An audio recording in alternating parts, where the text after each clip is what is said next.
So last time we stopped the lab when we were doing the auto data set.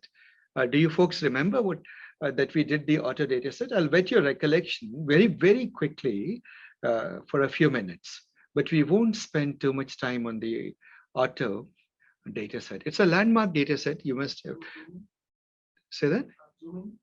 Oh yes, I will zoom in. 1 second. Huh? Is it big enough? Yes. Okay.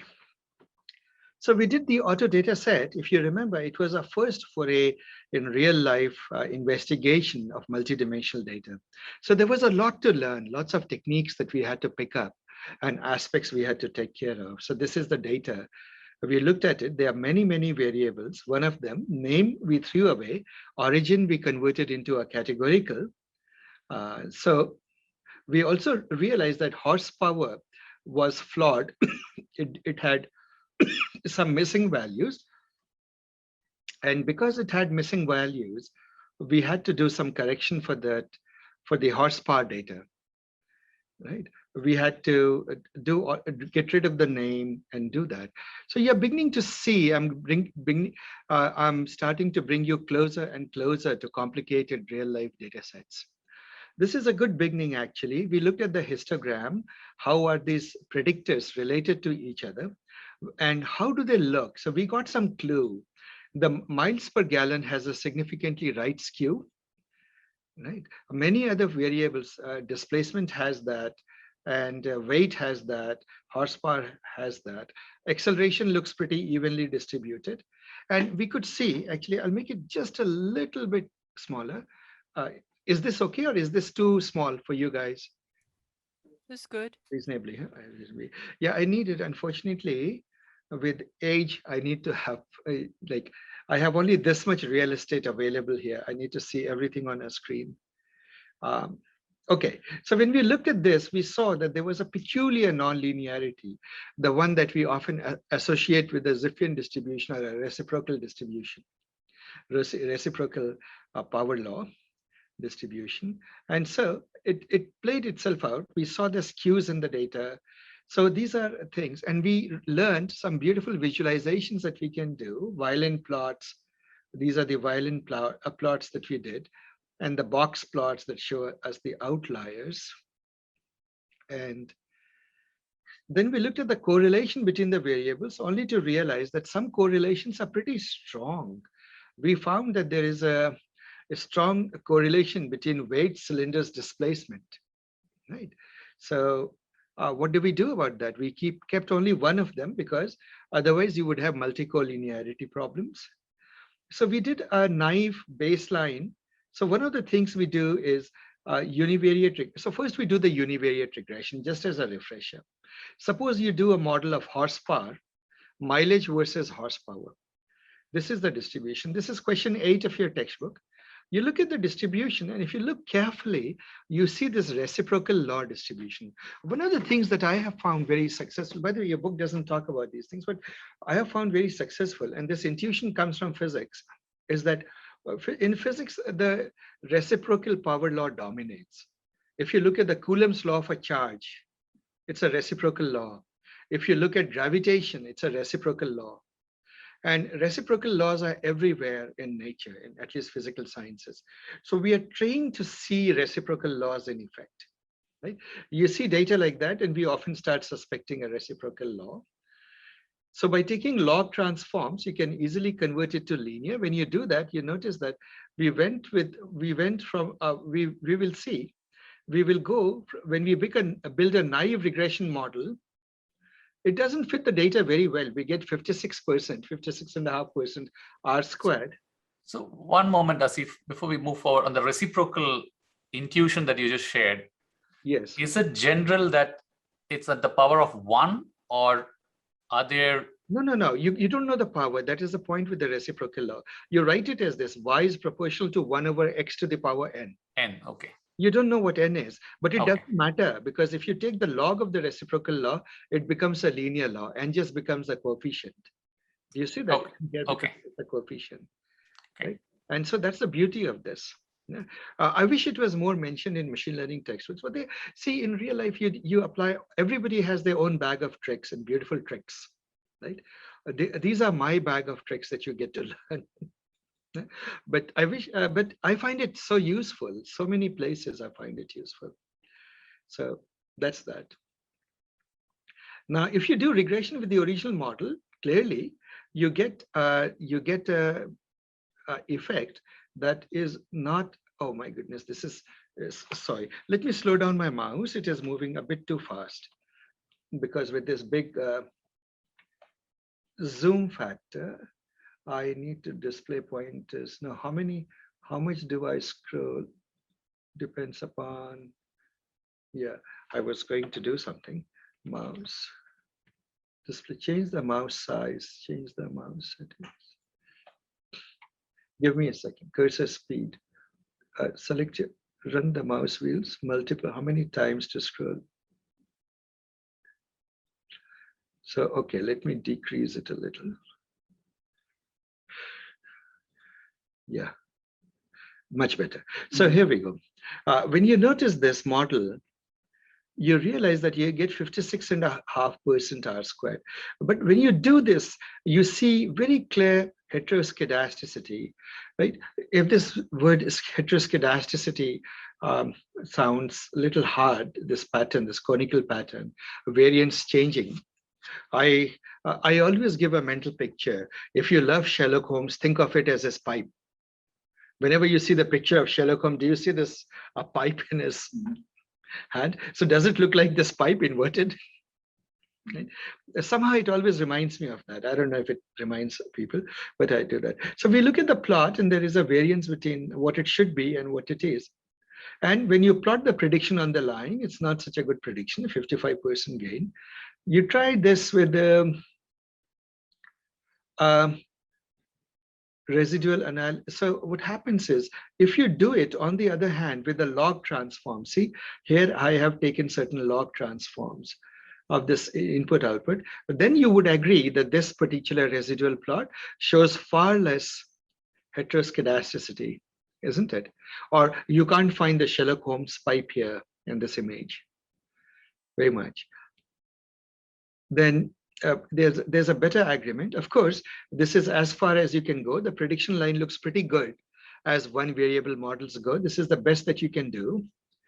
Then comes what, so this is me applying a trick that we did. What happens if you instead just blindly do a power transform? You will get some of the benefits, but not all the benefits. If you look here, I got an R squared in a single variable itself of close to 72%. If you just do a blind power transform, you will improve, but not as much. You'll get to 64%, which is halfway between 55.5 and 72, somewhere there, a little more than half, right? You could do polynomial regression. It doesn't take you much further. You stop here. So that's the lesson. The lesson there is, guys, that when you can visualize the data and think about it, see what head and tail you can make out of the data. If you can make head and tail of your own, bring your intuition, bring your own mathematics and hit at it. That is the way scientists traditionally used to think. So a multivariate regression, when you look at all the features, now you have a lot of features to consider. Whenever you guys build a multilinear regression, even a linear regression, so you have the null hypothesis. The way null hypothesis effectively manifests itself in scikit-learn, there is a dummy regressor. You can pick a measure, centrality measure, median, mean, something. It will just go and predict that always. It gives you a baseline of a coefficient of determination will of course be 0 or more or less, but the thing that you look for is what is the mean squared error, because you'll compare your errors to the mean squared error, right? So it is 56 here. Now let's look at it. And it's one of those things, guys, people don't do it. A very disciplined approach would always start with this. So do that. So we are going to build a linear model without any consideration. We'll just say, okay, go fit the data and see what happens. You notice that the mean squared error has reduced from 56 to 11. Obviously, the system has learned something. Our coefficient of determination is 80%, which is really good. with lots of variables, your R square is improved. But there is a cautionary tale. The more variables you throw into a model, R square will keep on increasing. The question is your model improving? So R square is a dangerous thing in that respect. You don't know. So you need to do residual analysis. And the moment you do, lo and behold, Sherlock Holmes' pipe has come back. Heteroskedasticity is very much evident. So you move forward a little bit. You say, all right, let's do the things that we used to do. We used to do scale. Well, first of all, just let's blindly apply some things we do. Maybe we forgot to do the scaling. We forgot to apply a power transform. Let us do all of that. You do all of that and you notice that, well, from 80%, you go to 81.6%, and your mean squared error has gone from 11 to 10. Well, some improvement, but your residual analysis, once again, you start seeing Sherlock Holmes' pipe. Then you keep going down. Model 3. So this is where we are trying to be a little bit more thoughtful, and we are trying to do this. First, what are the things we do? We throw away variables that are highly correlated. Keep only one of them. That will remove what is the problem that will remove? When you keep only one of the many highly correlated variables, features, what is the problem that it cures? Multicollinearity. Thank you, Kate. So multicollinearity, that problem goes away. Then what do? We do some judicious power transforms. I hand log transform it because that's sort of the intuition coming from the graphs. Then with all of that and still using standard scaling, you do this. And right away you build a model. And what do you notice? You get an R squared of 87%. And look at your mean squared error. Do you see that? It's much, much less. Would you all agree that this is a pretty impressive mean squared error? Definitely. Right.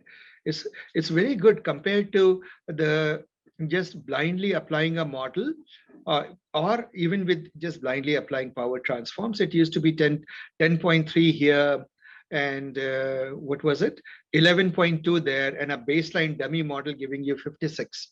So all the way from there, root mean squared, you have come to a value that is now 0.01, and your R squared coefficient of determination is 86.8, 87%, give or take.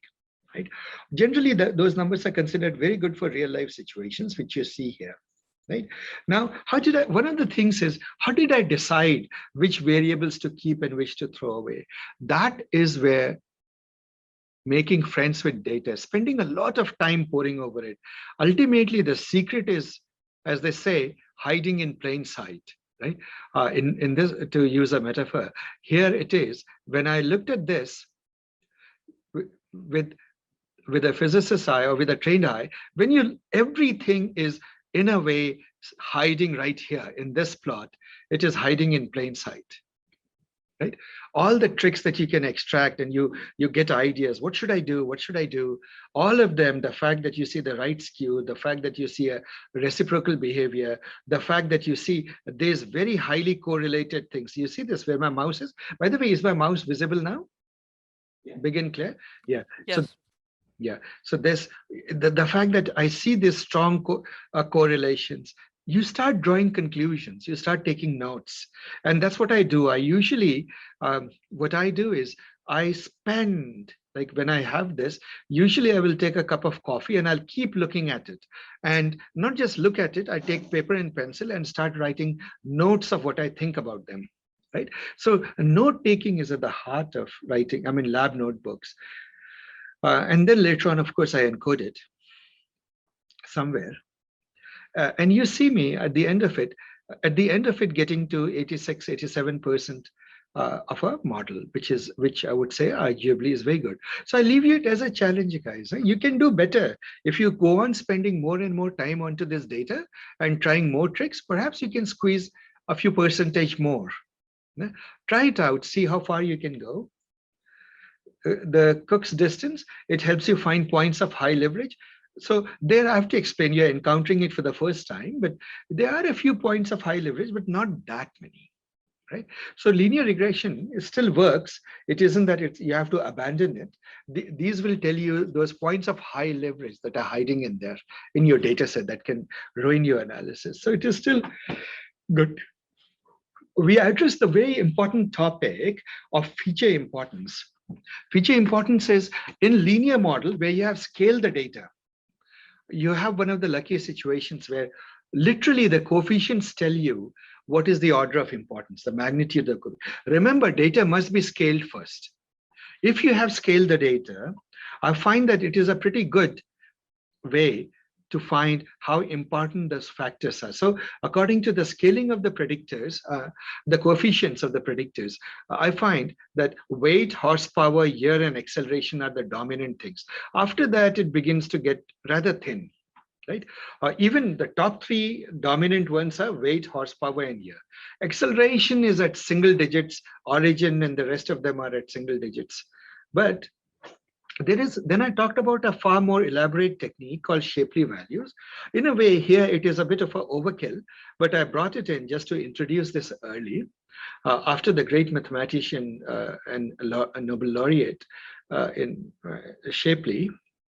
So once again, you see weight, horsepower, year are the dominant factors. Then come acceleration, origin, etc. matter very little. Then there is such a thing as a partial dependency plot. All other factors being changed. If you change, let's say one of them, weight, how much does it affect the model, the mileage? It turns out that weight is a very, very steep impact on mileage. You can see that this is huge. On the other hand, horsepower, if you want to increase the horsepower, that also is pretty steep, not maybe a little bit less. And then comes acceleration, which doesn't seem to have as much impact. It's a little less steep, the relationship, right? Which is also borne out by this plot. So guys, one thing I wanted to show that, do you notice that even when a simple case, when we do linear regression, we do a fairly thorough analysis, right? I hope I haven't missed anything, but if I have, you can tell me, we'll keep adding it to the notebook. But I would invite you to do such thorough analysis. Most of the time when you hire people or when you see notebooks on the web, most people don't do careful, thorough analysis. Have you, like, how many of you have been looking at notebooks on the internet? Like You Kaggle. Kaggle and so forth. Do you would agree that not many people who post their notebooks do it thoroughly? Some do, but most of them don't, isn't it? So get into the habit. It will get you, being a methodical scientist increases dramatically your chance of finding something deeply insightful in data that that a cursory examination would miss. So that was that. So today, let us move now to another data set, which is the California housing data set. At this moment in California, if you are a homeowner, you're jubilating that your home prices are skyrocketing. If you're not a home owner, you're feeling terribly frustrated that home prices are going up. Well, this has always been the situation in California. It turns out we'll go and look at the data from the 1990s, and the story was pretty much the same. So this is the California housing data. It is a classic in machine learning and data science. We are going to learn about it. So let's look at the predictors. Longitude, latitude are your XY, effectively think of them as your XY coordinates. They sort of give you the coordinates of where you are. For a given house, it tells the housing median age. Like, what is the median age of people in that block? Total rooms, how many rooms do people tend to have in houses in a particular block, right, or in a house? Total bedrooms, how many bedrooms they tend to have? Population, what is the total number of people living generally in that block? And it is pretty interesting that close to 1,100 people. California is densely populated. It shows how many households typically live in a block, about 400. Median income of people is, I'm hoping that this is in $100,000 or $10,000. Something is the unit. We'll have to look at it. But the median income in 1990 seems to be, if we just take it to be, well, that's pretty high. I don't know what to multiply it by. We'll have to look up the housing documentation. Median home value is what, about 179 or 180,000. You observe that 180,000 today will not even get you a garage, right? How much the prices have increased in the last 30 years. Now, you know that in California, we all love to stay close to the beach, right? And it's some people enjoy nature. Many people enjoy nature. They enjoy the beach. Some people go there as a status symbol and so forth. So one of the things I wanted to say is that, okay, so I won't run this notebook because I am not sure that it will come through properly, but you can style your note. Actually, this much I can do. Let me see, this much I can run. No, I won't run this. Things will get messed up on this laptop. So when you look at the missing value analysis, do you guys see missing values? Can you look at this picture and tell which of the features has or have missing values? The total bedrooms. The total bedrooms. Yes. Sometimes you have you don't know how many bedrooms there are in a house, so that is significant. And you can see that there are 20640 records, the only field in which you have less are. But then looking at this number, it's encouraging. It's you're missed just by a couple of 100,000, maybe 200 record, 207 records are off. Not that bad. Right? And this is a relationships between, if this is missing, what else is likely to be missing kind of thing. We'll ignore it. So what do? We have the luxury of data. You know, we have so much data, 204, what is it? 220,640 data sets. Out of that, if we throw away 200, not a big deal. So our way of treating for missing values, not always the best, but here, in the interest of speed, we did that. So one of your homeworks is this, guys. Can you, instead of dropping the rows, can you do a missing value treatment? Look into Panda's documentation. It has many ways of doing it. You could, for example, replace the number, wherever the number of bedrooms is missing, you could just replace it with the average number or the median number of bedrooms. Substitute it. Or you could do interpolate it. You could do many other things you could do. I will give you guys a notebook on missing value treatment, but till that happens, look into Pandas. It's very easy to read the documentation and you'll get it. You can draw the map of California, which looks pretty impressive. It's invisible. Oh, so I apologize why this is invisible, but it should be a map here of California. Okay, so here's the thing, the map of California, if you compare it to, now this is simply a scatter plot of data and median home values. So let's ponder, let's dwell upon this. So I'll just shrink the thing. Yeah, when you look at this map, it's a heat map of where house price is high. What can you tell? Just looking at this map, do you see in your mind a picture of California emerge? The map of California emerge? And can you tell what this region could be? It's hot on the Los edges, Angeles. the beaches. Yes, beaches, and yeah, this is it. And you can see all along the beaches, there are high prices going almost into Santa Barbara and so forth. But then there is a patch of emptiness. And then once again, the Silicon Valley, the San Francisco Bay Area is hot, right? And then off the San Francisco Bay Area, you see, can you tell what this is? This area could be Sacramento, and you see this Highway 80. Practically, you see the Highway 80 going there, right? And from there, from Sacramento, you see this a thing that comes down to Tracy and Merced and Fresno and so on and so forth.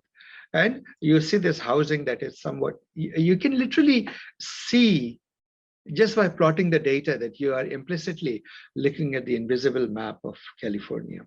And now I put these things side by side and you can see it much more clearly, isn't it? right? Home prices here again on the map without it. Now, by the way, one thing, before you run it, make sure you have installed the Folium package. This Folium is a map package for Python. Make sure you have installed it. All of these notebooks, by the way, folks, and they're close to 25 notebooks or interactive labs that are there uploaded on the website. Please do review them. I tend to put a lot of notes and comments there, and many things that I don't get time to talk about in lectures, because we have limited time during the lecture sessions and in the lab sessions. I have actually mentioned in the lab notebooks. So if you read them, you'll get some perspective there. There are a couple of PNG files that it reads in that we need to download from somewhere. Oh, California goodness. Housing Map PNG and California Housing Scatterplot PNG. Have I not uploaded it? I thought I uploaded it to Eminent. Okay, let me fix this right after this lab in the break room. I'll do a break. I'll do something. Yeah, or maybe let me do something today evening. I'll fix this little glitches in the notebook because it's running on my machine but not on your machine. I'll make sure that whatever hardwiring is, or whatever I forgot to upload, I'll upload it. I thought you uploaded last time. Yeah, I thought so too. Both of those images. Refresh your file. Let me double check. Yes, if you refresh your file, you'll probably get it. I think I didn't see as well. Okay, it's all right. I'll make sure that whatever is there online is the latest and greatest. Right. In fact, what I'm looking at in this laptop itself seems not to be the latest version, but that's all right. Okay, we can get the sense. So when you look at the housing data, guys, from looking at the auto data, now you realize that you have a template, you have a methodical process to walk through. We are looking at the, what do you call these graphs, guys? Histograms. Histograms, yes. So these histograms, how many of them seem to have a pronounced right skew? Would you consider this one to have a pronounced skew, total rooms? No? Okay, let's look at it one by one. What do you say about longitude? Looking at this, what do you observe? Why are there two peaks? Maybe those two areas we saw on the map. Exactly. North and south. Exactly. So because California is along a diagonal, so San Francisco is a little bit to the west of Los Angeles area. And that's why you see two peaks in the longitude. Likewise, in latitude, of course, you see two peaks clearly. Los Angeles is a much bigger area at a lower latitude. San Francisco is a much smaller area, relatively speaking. And so it has a smaller peak at higher latitude. Now, housing median income. More or less, do you feel that it's more or less symmetric? It is, but what is this weird thing, this long thing sticking up? These are your Mac mansions, right? These are ginormous things. And what they have done is they have, sorry, I take that back. This is not Mac mansions. These are just older. Any house is older than a certain age, they have just rounded it off to, I think, 50 or 60, right? Because they have used some rounding mechanism, right? You have a long pillar of all the old homes. So in a sense, the data has collapsed all homes older than a certain age into one pile. That would be insane for Europe. Oh, yes. Then all of Europe will fall in one bar. 99% of their homes. All right, so total rooms. What can we say about the total number of rooms?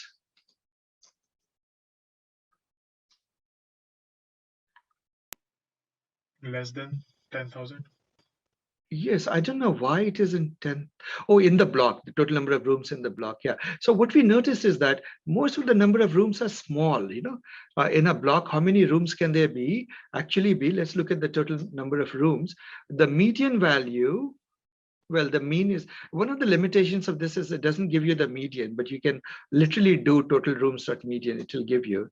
But mean is around 537 in a block.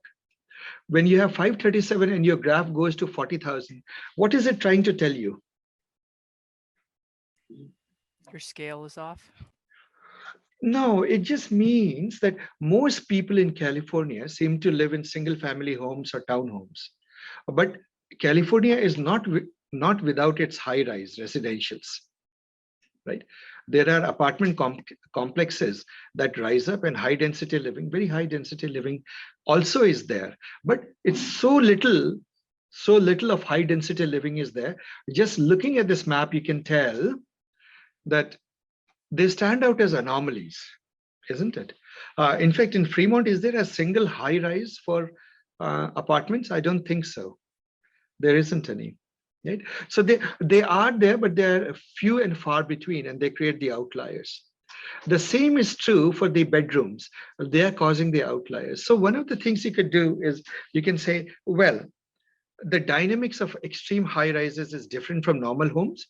I may just choose to remove that data, and I'll deal with that data separately, build a separate model for them, right? So I'll give you a hint. People like the Zillows and so on and so forth, and other companies who do insurance on this, predictive insurance, etc. And they tend to do that. What they tend to do, and this, and I was searching how many people think of doing that. The few notebooks that I saw don't do that. The right way to do that is at some point cut off the outlier, because they will skew your results, may skew your results, and you deal with outliers separately. Think about it this way, guys. What is the dynamics that goes into high density living, apartment complexes, high rises, is completely different from the dynamics of people looking for their homestead. You know, their little house with a patch of grass in front and behind, isn't it? So you should treat them differently. They're entirely a different class of problems. You should remove it. Likewise, you should remove the Mac mansions. Mac mansions are not the ordinary middle class people whose need is a simple house with a front and back patch of grass, isn't it? Mac mansions are a completely different game. And so when you see total rooms, etc., populations, once again, you should consider chopping outlier and redoing it. I haven't done it, by the way. Here, I haven't done it. The reason I didn't do it is one of the things is outlier detection. I haven't exactly taught you about. And then we haven't also said, how do you make multiple models for multiple regions, different parts of the feature space? All of those would come. Now, median home value. Do you notice that once again, anything about 500,000 has been squashed into 500,000. Is it 500,000 or 5 million? 500,000. So in those days, in the 1990s, 500,000 was considered an outlier house price. Do you notice that? Very rich people lived in those homes. Right? Today, you have a trouble buying a simple flat. What are those called? Condos for 500,000 in Fremont or in our neighborhood. You also notice a pronounced right skew everywhere. Do you notice the pronounced right skews in the data? Right, you see. So one basic thing is that when you see a value like that, you say, hey, it will at least screw up my linear models. These are outliers. Let me chop it off. Right? It's a treatment. I'll leave it as an exercise for you to do. You should learn to do that. So then I make this plot. And this plot is, as always, very informative. It tells you a lot. I have color coded it by distance from the ocean because that's a big dynamics in California, right? How far you live. A little hut next to the sea can be worth more than a mansion inland, isn't it? And so those things you'll see reflected. Now, one of the things you notice that this picture is already getting very busy and hard to read. Right? So I'll leave this as an exercise for you. Carve it out into plots, like into smaller plots, 4x4 plots, if you can, 4x4 or 4x5 plots, make different groupings of plots. Right? Don't make it like this. So then proximity to the ocean and latitude. What does it tell you? That a lot of people, these are low latitudes, a lot of people in South Beach, in LA area prefer living there. A lot of people like less than 1 hour to the beach. So yeah, a lot of ocean people are here, but deep inland, as the latitude increases, higher latitudes, people are, well, I don't know, there's not much to make out of it. This is about generalities, you can say, inland. Now, I've again broken it up by ocean proximity and so on and so forth. So it turns out that if you're living on an island, do you notice this where my mouse is? Would you expect this to be the case? If you live in an island, which island are we looking at here? Catalina, right? And so you realize that Catalina does not support high density living. Those are all very exclusive places. And you see it reflected in that. So do you see, guys, that you're just looking at the data, you can read a story of it, right? You can literally read a story of that. So for example, when you look at the ocean proximity and median house value, what can you tell, right? Looking at this chart, island homes tend to be very expensive, isn't it? Right? Clearly very expensive, right?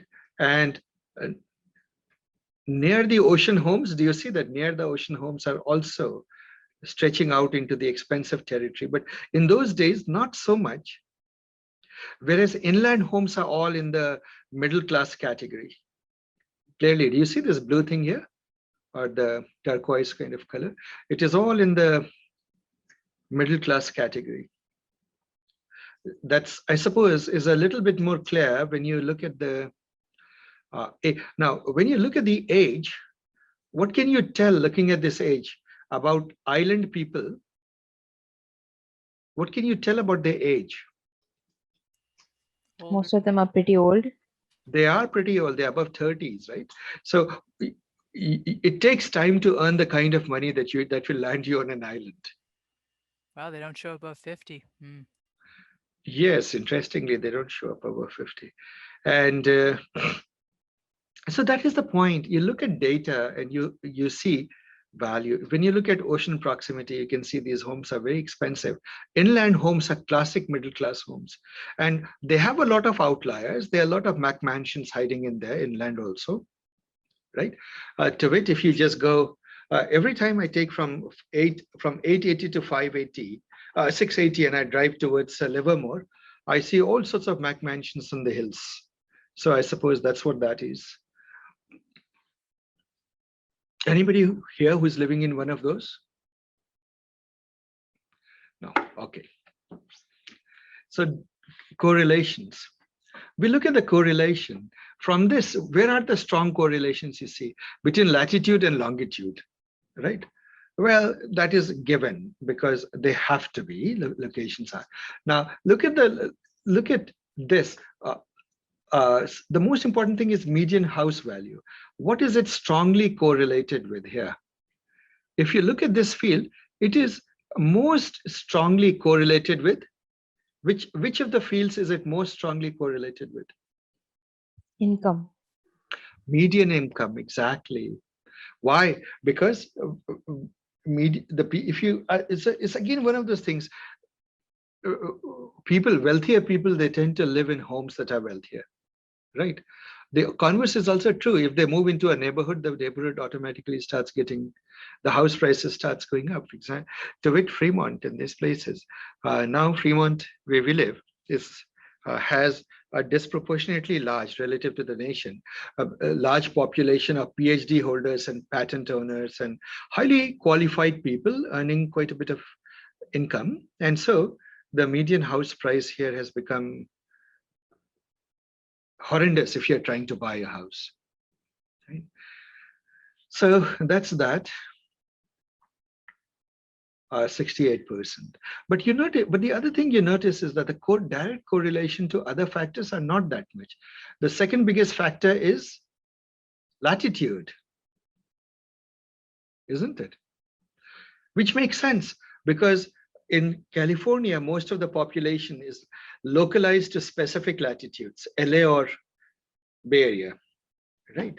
And it also goes to the saying here, the real estate wisdom, that in real estate prices, 3 factors matter, as the cliche goes, and those are location, location, location. That's right.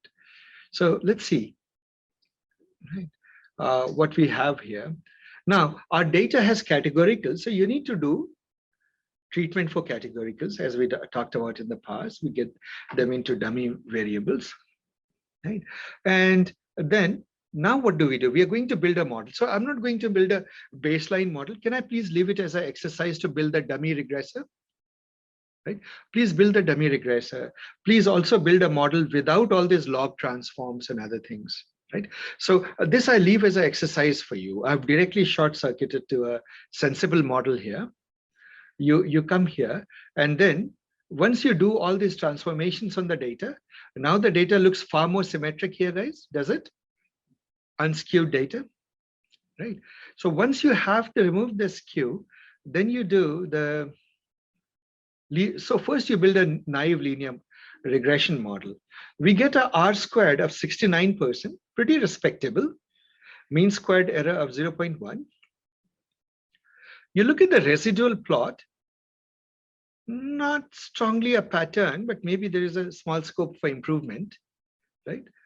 Because there is a funneling out and funneling back in the predicted model, right? There is a, do you notice this funneling out and then funneling back in? So, well, let's see, we can do better. We look again at the Koch's distance to see if there are any large number of high leverage points. Not many. There are some hiding in there, right? Let's try.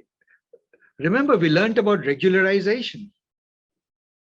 So the most natural question to ask is, would regularization help us? Let us regularize.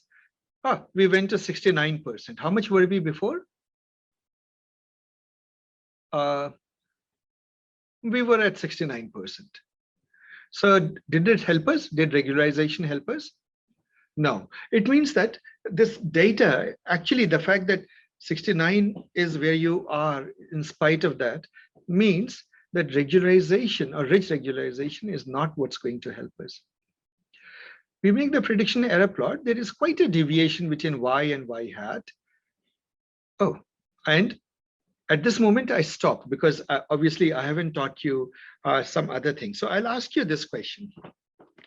What are the other things you could do to the model at this moment? And how would you add features? You could, for example, do polynomial regression to take care of nonlinearities, isn't it? You could do that. The other thing you could do is you could bring in data sideways. What do I mean by that? See, there is a statement made which says that more data trumps smarter algorithms. Generally, that is interpreted to mean that, when you have a lot of data, even a polynomial regression, all the overfitting goes away and so on and so forth. That's what people mean. Actually, while that meaning itself is valid, there is another way to look at it. Another way to look at it is bringing more features, data as features. So for example, here, what is missing? Econometric data, distance from the nearest highway, right? You all know that a highway comes somewhere, life changes. Whether or not a public transit train system is there, public transit system is there. A BART goes somewhere, what happens? BART goes to Livermore or wherever it is that's going on that side, till wherever it goes. What happens to those economies? They go up, right? So I invite you to do this analysis. Try to get that data sideways and join it to this data and see how does it improve your models. Now, we have learned only till linear regression so far. That is not the end of the game. Of course, in this workshop, you'll learn about a lot of other methods, ensemble methods and kernel methods, namely trees, forests, gradient and boosting and support vector machines and so on and so forth. And you will realize that those nonlinear models, they lift the predictive power up quite a bit. So we will get there gradually, but in the meanwhile, I'll leave it as a homework to try out polynomial regression. So on this problem, Kyle, I don't know if you're still awake this late. Maybe Kate, could you please take notes, or Harini, could you please take notes? Yes. Let's have this homework. Yes, sir. In this, we have to apply the dummy regressor. A We dummy Okay. regress, build That's the what I was naive telling, model 0. without any transformation. See how much the naive model does without any transformation whatsoever. Dummy regressor, naive single variable regressor. No, naive all predictor model, right? And then build a Base model kit. yes. Okay. And then also, so there is something called a dummy regressor, and then also try the normal power transformer, see how far it takes you. Right. Also, if you notice, I have not scaled the data. Scale the data. I deliberately left it out so that you could try out scaling the data. Right. Scale the data. All the method structured process that I have taken, I've missed deliberately a lot of them as homework. Let's do that. Then They should do that first, right? yeah, we should do that first. And then to your point, Kate, let's also add that. Let's have a simple linear regression model in one variable. Pick a variable that you think is most important. See how much of a lift do you get, right? And that The would be other for thing- the base model, right? That is right, base model. No, that's other than the base model kit. Other than the base model. Pick one predictor, build a Okay. linear regression model. Now, I didn't do feature importance. Do a feature importance here. Right? Do it by both the methods, just by looking at the coefficients after standardizing, and also by doing Shapley. Right? Do the partial dependency plots. See if those things all agree with it. In other words, do everything here that I have done in the auto data set. Right? Use that as a template and do everything here that we haven't done. So that's your homework, guys. Huh? So with that, we are 1 hour into it. Let's take a very short break of no more than 10 minutes and we'll start again. Yeah.